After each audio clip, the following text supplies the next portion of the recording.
What up, YouTube? How you guys doing today? So yeah, this is a little bit of a different post than my normal posts. So if you're here looking for D&D stuff or Skyrim VR stuff, you might not want to watch this one. I don't know. This is a much more personal thing about something that happened to me a couple years ago. I guess for if you're like trying to figure out why your RPG character might have moved 3,000 miles or 2,000 miles or whatever it was, then this might be relevant, but like might be a little bit bad. Also, if you are triggered by things, I'm not going to say what here, but hit pause, check the doobly-doo. There is a trigger warning down there. If that's something that triggers you, then maybe don't watch this. Unless you want to watch somebody that's been through it talk about it, because that's what this is. So anyway, something happened to me a couple years ago, and I want to talk about it. But I don't want to talk about it just talking about it. I want to talk about it the way that I talked about it the year after it happened. So let's step back and give a little bit of background. First things first, you can tell I desperately need a haircut. But I'm recording this anyway because my wife and daughter are at the aquarium right now, so I can actually record. So I'm recording it now because I record when I have time. I did try to fix the whole haircut issue. Once had the New Year's resolution I was going to get a haircut once every 2 months, whether I felt like I needed it or not. I was going to do this. Yes, I got one haircut that year in February. But anyway, enough about 2020. I kind of blame myself for that. Sorry, my bad. I tried to do a haircut thing and it just did not work. It was bad. Anyway, enough about 2020. Now let's talk about 2016. When I moved out to Seattle in August of 2016, as I'm going to mention below, I actually didn't have a job. The only job I had was 1 day a week. I worked at a bar doing Geeks Who Drink trivia. And some things about Geeks Who Drink, back in the day, no longer the case now, when I tried to find this guy, I had a little trouble finding it because we used to have to do a blog post when we posted our scores. And now they don't do blog posts anymore. They just do the scores. I guess it's easier on everybody to not have these blogs that like very few people read. They were cool though. I liked the blog posts when I did it. It was cool, and this is one of my blog posts. Another thing about Geeks Who Drink was back in 2016, there was a November 9th, and I worked on November 9th, Geeks Who Drink quiz, and they had two versions of the quiz that day instead of the normal one, because their normal version of the quiz had a lot of political questions. Very politics-oriented because we had just had an election. But this was the 2016 presidential election, and a lot of people were very, very, very, very depressed that day and didn't want to think about politics. I don't know why they could possibly have been depressed. It's not like we could have seen a pandemic with a lot of Obama-era anti-pandemic things being having their funding completely gutted before the pandemic. Nor could we have possibly foreseen not one, not two, but three Supreme Court justices going to one president and all the Supreme Court shenanigans that have ensued from there. No, we could not have possibly seen that coming. Yeah. So anyway, people that did see that coming were very depressed, and so they had two versions of the quiz, the normal version that they had intended for the night, and then they had another one that was fairly simple, and they called it Puppies and Rainbows. But because of why I moved to Seattle, I decided to do Puppies and Rainbows, and I used my blog post to explain why. So this is my blog post from November 9th, 2016, about something that happened to me on November 9th, 2015, that, let's just say, what was the name of that movie? Idiocracy. It was not supposed to be a documentary, but from November 9th, 2015 to November 9th, 2016, it felt that way for me personally. And we're about to find out why. So, without further ado, this was my blog post. I'm going to read it as if I'm, I don't know, Simon Whistler over on Brainblaze or something. I'm going to read my blog post from November 9th, 2016. I may occasionally make comments about it, but here it is. This was my blog post. This post is going to be depressing, and for a personal reason. If you want to know why I moved cross-country, or just want an answer to what could possibly be worse than President Trump, then read on. If not, the scores are over there. Puppies and Rainbows. So that was my warning to them back in the day. As I said, I might do asides, because that's just how I read things. Anyway, whatever. So, in anticipation of another election, never my favorite thing, because my first chance to vote was November 2000, I checked the statistics. there was an 85% chance Hillary would win. But I've had worse odds of tragedy hit, so I'm not shocked. In fact, this isn't the worst November 9th I've ever had. You see, all parents want their kids to be 1 in a million. Mine, well, he was 1 in 2.3 million. Unfortunately, that 2.3 million was the 2.3 million stillbirths that occurred worldwide in 2015. A number from the Lancet, January 2016. That's right, my depressing post has references. That's right, I have scientific references in my depression. That's the kind of guy I am. We actually went to the conference for that because it was like shortly after what had happened, and we happened to be going to Europe anyway because of the terror attack in France that happened around that time. We went, hey, Paris will be empty. Let's go to Paris. We have all this money that we're not going to be spending anyway, so we ended up going to France, and then there was a stillbirth conference at the Lancet, so we actually were there for that paper being released, which is also pretty interesting. But that's an aside that wasn't in the post, so I'm gonna keep going. So I expected that today would be a bit of a downer for me anyway because, well, first birthday, death day of Dylan, my son. Quick version of the story. There was a skip in his heartbeat, but that turned out to be nothing. We had taken him to the hospital that Wednesday, had a scan, and no issues. That was the 4th. Sunday the 8th, we noticed he wasn't too active the last 2 days. Well, Amy noticed. He was scared of me, I think, and never kicked when I had my hand on her stomach. That's true. He was never very kicky when I was around. Alex, on the other hand, I guess the term is rainbow baby. She kicked all the time and was rocking out whenever I played Tenacious D on guitar. But that's a whole other story for a whole other time. If you really want me to talk about it, ask about it in the comments. I don't know. Anyway, where was I? Anyhow, we went to get a scan at Beth Israel in Boston. We lived in Medford, a suburb of Boston. And they were like, this machine is touchy. Let's get the other one. Oh, And long story short, no heartbeat. They had to induce labor, spent 3 days in the hospital. I drove home to get stuff, drove to my parents' place to tell them, and brought in a pie we were baking before we left for the hospital to eat because, get pumpkin pie. I'm trying not to swear because it's YouTube, but I actually did drop the F-bomb in the thing, yeah. Also, about that scan thing, the doctor was like, yeah, so we can't find a heartbeat. And I'm like, what does that mean? And he's like, we can't. I'm like, what does that mean? Like, just stop trying to, like, be all careful about it. Just tell me. He's like, your child is dead. I was like, okay. That's what I thought you meant. Wasn't sure. And now I was in solve things mode because Amy was, Anyway, tasteless joke interlude. Actual text. What's worse than 10 dead babies in a trash barrel? Give up? Watching your wife give birth to one, because when they die at 39 weeks, they still have to come out somehow. Feel free to steal this if you're offended by dead baby jokes and someone starts to tell one. I never used it on someone, but I figured the horrified look on their face may be worth it. Yeah, that's right. I have a dead baby joke in my stillbirth infant loss therapy post and brought it into my stillbirth infant loss therapy YouTube video. I don't know what I'm doing. Anyway, go back to it. My wife spent most of the next few months in a state of shock, occasionally asking when we can go pick the baby up from the hospital because her brain refused to understand he was dead. That's a real thing. And depression. After some depressed comments like, it's near the Tedeschi's, you bought ice cream for me the last happy night of my pregnancy, we decided to move to Seattle since half of her work group worked out of the Seattle office. So that, in a nutshell, is why I'm unemployed, except for quiz, in Seattle. So that was old. I actually had 2 jobs since then. Technically 3 if you count being converted from a contractor to a full-time employee as a job change. I've had 3 jobs since then. So I have been employed, so I'm about to ask for employment that I don't need. But, whatever. I gave up my job in the Mass Department of Elementary and Secondary Education and drove across the country for my wife's sanity. Anyone hiring a test developer, or is that too soon?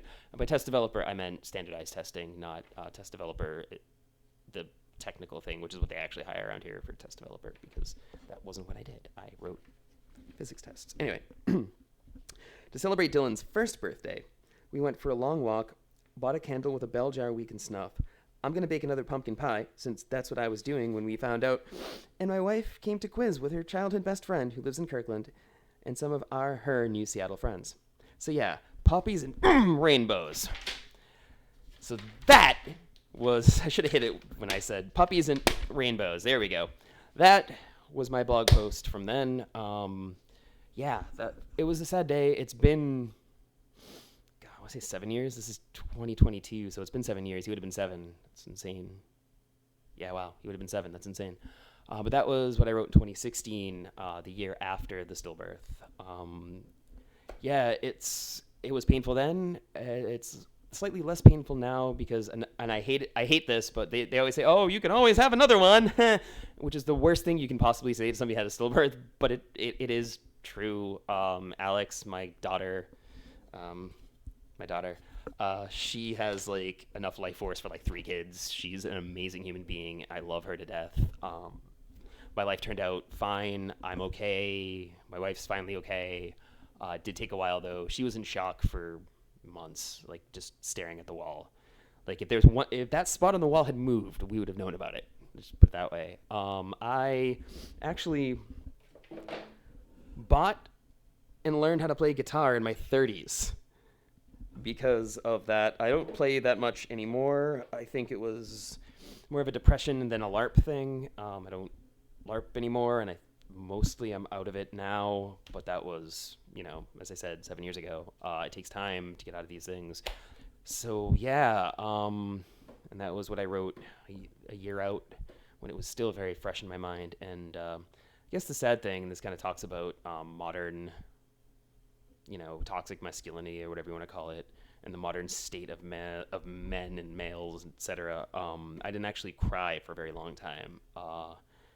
Took till I was living in Seattle, unemployed, and I started watching, I want to say it was the Lethal Weapon television show, and that's what got me crying, because like his wife and kid died in a car accident like in like the first episode, and like that's what got me finally to like cry about this, which was insane.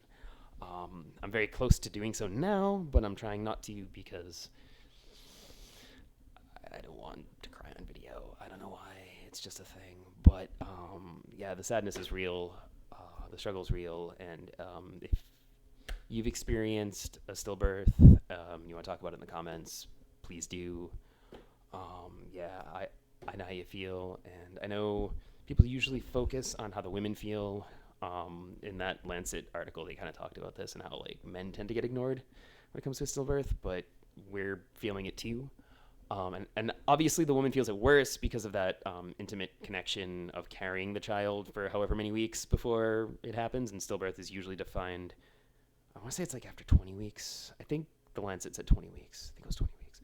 I think we define it differently in the States than they do in Europe. I think there's stillbirths in Europe that we still call miscarriages in the States. I don't know why that difference is there, but I don't know. But yeah, so people tend to ignore how the men feel, unless you're in a really crappy society, in which case they just blame the woman for it, and the guy just moves on, and that's just terrible in and of itself. So that's a whole thing. But yeah. Anyway, that is my November 9th post. Happy birthday, Dylan. Yeah. All right, well, I'd say like and subscribe, but like that, it just sounds weird to ask people to like a post about my dead child. And if you do like it, I won't take that as like a, yeah, your kid's dead, woo! I'll take that as a, they're there feeling for you kind of thing, because I understand that that's how likes in social media work. But it is just awkward to be like thumbs up to a dead baby. Yeah, but dislike just makes the algorithm hate me, so, don't do that. Anyway, if you were here expecting a D&D video, I'm sorry, that's not what was happening. Hopefully the thumbnail will have shown that. I think I'm using his footprint. I'm not 100% sure. I haven't done the thumbnail yet. I'm doing the recording first, and then I'm going to do the thumbnail. Anyway, yeah, so that is my post. If it's something that you've experienced and you want to talk about it in the comments, go for it. Let me know. And if you're currently going through something like that, or you've gone through something like that in the past, I know how you feel. Good luck. It does get better, but it takes time. And if you don't want people to say it gets better, then don't listen to them, right? Actually, so I met this when I went to England to do the Lancet thing. Because we happened to just, we had all this money that we were going to spend on having a kid. and taking time off from work, and paying for bills and things while we had time off from work. And we were just like, we have all this time off, we got all this extra money, and we know we're not going to use. I've never been to Europe, so I went. But anyway, when we went to England, I met he was like a stand-up comedian who had buried his own daughter when she was stillborn, which is still a little odd to me, but he said that the best thing anyone ever said to him, like he was talking about it with people, and he said the best thing anyone ever said to him was, "Ah, shit, isn't it?" And I think that that's probably the best thing to say. So if you've experienced a stillbirth, yeah, it was shit, isn't it? Like, that sucks. Don't know what else to say. It's a club that I do not want anyone out there to join. If you can avoid it, avoid it. There's nothing you can do because infant loss. It's only like 4 out of 1,000, I think. Pregnancy. Well, 7 out of 1,000 in America, 4 out of 1,000 in places like Boston where you have really good medical care. But sometimes it just happens for reasons no one can understand. We still, to this day, do not know why. Although, when I say we were pregnant with Alex, Amy was pregnant with Alex. I just, I had the fun part, and then when Amy was pregnant with Alex, we did a lot of genetic testing and things, and they looked at a lot of the notes and autopsy of Dylan as part of that, just to make sure that something, because once you've had a stillbirth, you're considered at risk and you get more attention. That's actually one of the things in England that whole Lancet series was about, was that because of them having better healthcare than us, the bad news about having better healthcare is that because it's paid for by taxes and things, they don't necessarily do as many scans as we would do in the United States, because if your insurance can pay for it, you get it. Of course, if your insurance can't pay for it, you don't, which is why, like, the night of the stillbirth, I was looking up stuff on stillbirth, because I'm like, I now need to know a lot about this right now to figure stuff out. I need to figure out what I'm supposed to be doing right now. And one of the statistics I read was that, like, it's something like African Americans are like 3 times as likely to have stillbirths as white people, and I was like, holy crap, you guys can't get a break. So if you think systemic racism's false, that there's reasons, and and honestly, I think that's because of things like insurance and the way that we don't have healthcare in America. The downside in England is because they have good healthcare, they only do a certain number of scans. So unless you're high risk, they won't do an extra scan just because you think something's up. And sometimes they miss things that they would have caught if you were, middle class or upper middle class or higher in America and got those scans because you have good insurance. Like we did. I mean, we had all the insurance. Like I worked for the state. I was working for the state of the Commonwealth of Massachusetts. I had good insurance. We had good insurance. Some of the best hospitals in the world. I mean, name a weird disease that only like 2 people on the planet know anything about. One of them probably lives in Boston. Like that is the level of healthcare that we were talking with, and it still happened. But yeah, a lot of people in England that we met had believe that if they had been able to get an extra scan, they would have caught it. What was I just tangented hardcore because I'm not 100% happy right now. It's a little bit, because of that post. But yeah, we had all the scans, all the things, and still happens. And that's why it's like 400,000 in places with good healthcare. I think that's what I was talking about. I have no idea. I'm rambling a little bit now, and this video's getting on to about 20 minutes. So anyway, I keep trying to sign out. I just keep talking because that's what it's like when you are feeling a little down because of your dead child. So anyway, but yes, if you've experienced that, I'm sorry. I know what it's like.